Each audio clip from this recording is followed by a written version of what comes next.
gente fala da maior empresa de refrigerante do mundo, mas as maiores empresas de cervejas também do Brasil estão no Nordeste por conta dos incentivos fiscais. Como é que você vê isso, essa desincentivação econômica dessa região, que essas indústrias foram para lá por causa dos incentivos fiscais? Como você enxerga isso, que vai ter uma volta aqui para o Sudeste dessas mão de obra, vai ter que fechar as fábricas lá? Qual é a sua opinião sobre esse caso aí? Olha, Rodrigo, esse problema não é só do Nordeste, esse problema é do Brasil inteiro. Esse problema nós temos, inclusive aqui em São Paulo, em relação a alguns setores, nós temos no Sul, nós temos no Rio de Janeiro, setor da moda totalmente calçado em um benefício fiscal que foi criado lá. Nós temos no Centro-Oeste, nós temos em todo o país. A filosofia com a qual a reforma foi criada e idealizada era no sentido, inicialmente, inclusive, era no sentido de que não houvesse nenhum benefício fiscal. Inclusive, os artífices da reforma tributária, eles imaginavam que nem Zona Franca de Manaus deveria existir, nem o Simples deveria existir. Tanto é que o Simples é tratado pela reforma tributária de uma forma Apócrifa. muito ruim, porque eles só foram mantidos porque há uma regra constitucional dizendo que, nos termos de lei complementar, as empresas que tenham essas características, de pequenas e médias empresas, que elas terão que obedecer a um critério específico de legislação, de tributação, que seja criado especificamente para elas. É uma norma constitucional. Não se pode mudar isso através nem através da emenda constitucional 132, jamais se cogitou disso. A Zona Franca de Manaus é cláusula pétrea, não poderia modificar. Então, eles tiveram que engolir esses benefícios fiscais. Esses se mantiveram, mas a ideia do CECIF, que foi a instituição que criou essa reforma tributária, era de que não houvesse nenhum incentivo fiscal. Nenhum. E a primeira pergunta que vinha era exatamente essa: como é que ficam esses estados que se utilizam da tributação para se tornarem atrativos a novos investimentos? Porque esses estados dependem disso, né? E sem a possibilidade de você criar incentivos fiscais, isenções, reduções de base de cálculo, créditos presumidos, como você se referiu, sem esse instrumento, esses estados não conseguiriam se tornar atrativos, né? É a chamada guerra fiscal, que todos nós conhecemos. Como, por exemplo, alguns estados foram se vocacionando para determinadas coisas, como, por exemplo, Espírito Santo, importação; Santa Isso, Catarina, a Fundae, importação; Centro-Oeste, central distribuição; Extrema, central distribuição; Pernambuco, central distribuição, produção e importação. Então esses estados dependem e têm um volume de importação e de central distribuição já estabelecida. exato. Então Agora, esse por é que essas empresas se estabeleceram nesses territórios? Porque havia um incentivo fiscal ali. Porque, do contrário,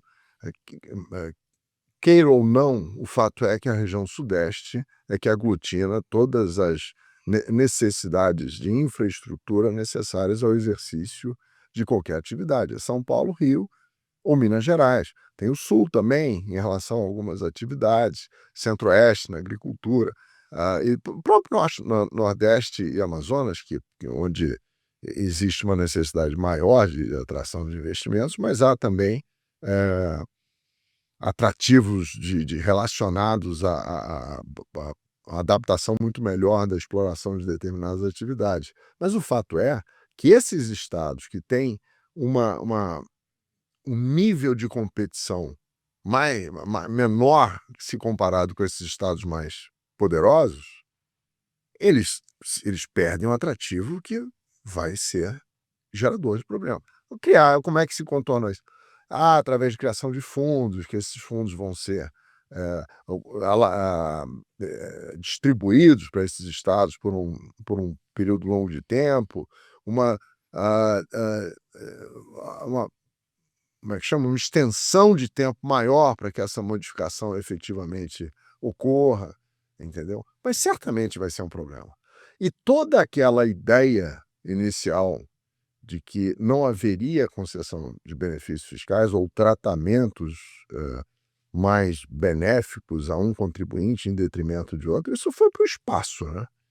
Porque quando a PEC 45, quando ela foi aprovada na Câmara dos Deputados, vieram ali regimes diferenciados que permitem a redução de alíquotas de base de cálculo em relação a uma série de atividades, de isenções, alíquota zero, inclusive. A cesta básica se manteve, quando lá atrás, até a cesta básica queriam que fosse eliminada. Houve uma série de reduções de 30%, 60%, 100%. Restaurantes, por exemplo, estão contando com isso. Isso são os regimes diferenciados. O regime específico atingiu os restaurantes. Atingiu restaurantes, atingiu bares. Imagina o bar. O bar é o templo da bebida alcoólica, que é tributada pelo imposto seletivo, ou seja, como uma demonstração, porque a bebida é uma demonstração de externalidade negativa em relação à saúde, ela está lá elencada entre os produtos que serão tributados pelo imposto seletivo. E, no entanto, os estabelecimentos que se dedicam ao comércio desse produto, eles estão sujeitos a um regime especial. Parques aquáticos, parques de diversão, sujeitos a isso, bancos, imóveis, enfim, todos ali foram elegíveis a um regime específico. Você tem regime diferenciado e o regime específico. Tem uma diferença entre essa classificação. Você ainda tem uma terceira classificação, que são os regimes favorecidos. Os regimes favorecidos são Zona Franca de Manaus, as pequenas e médias empresas, os simples e tal. Isso é protegido pela Constituição. Mas você tem os favorecidos e os específicos. Qual é a diferença entre regime diferenciado, favorecido, específico? Parecem todos sinônimos, né? Mas adotaram ali essas denominações que não querem dizer muito, mas se você for ver na exposição de motivos ou no relatório do Eduardo Braga, senador, se você for lá olhar o relatório dele, ele define bem qual é a diferença entre o regime diferenciado e o regime específico. O regime diferenciado é aquele que efetivamente concede uma diminuição de alíquotas ou de carga tributária, porque é uma redução de 30%, 60%, 100%, isenções, créditos presumidos e tudo mais. Ali há uma diminuição da carga tributária. O regime específico não. Em tese, ele seria simplesmente, não se diminuiria a carga tributária alguma em relação aos demais contribuintes, simplesmente a forma de tributação é que seguiria um regime específico, atendendo aquelas, por exemplo, o Sistema Financeiro Nacional, criou-se um regime que, em tese,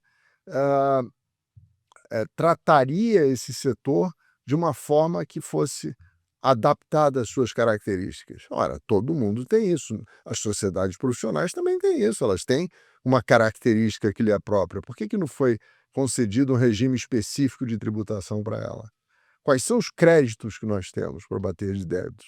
Ou seja, para nós, sociedades profissionais, a carga tributária é na veia. São 30% na veia, porque a gente não tem crédito. Quais são os créditos que a gente tem? De imóveis que a gente compra, de computadores, do aluguel que paga, entendeu? Então você não tem crédito. Por que as sociedades profissionais não foram objeto de um regime específico? Nós até fomos lá, pedimos fortemente, passamos por todas as comissões, todos os parlamentares e tudo mais, eles não nos deram um regime específico, que era o que nós queríamos. Nós queríamos um regime específico que mantivesse a tributação do jeito que é hoje, como aconteceu com os bancos.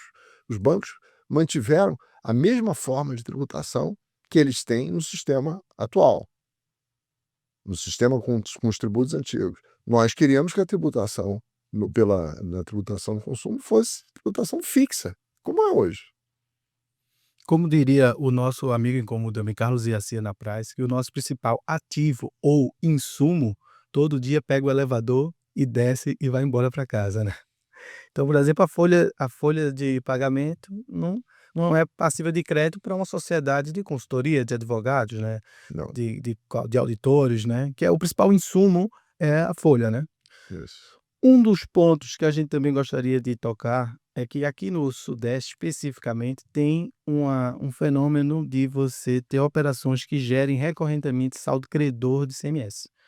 No estado que isso é mais, digamos que regulado, isso facilmente, é São Paulo com o estatuto e o sistema do ICREDAC, que é um sistema complexo, muito complexo, mas que se chega-se num valor de se restituir saldo credor, né.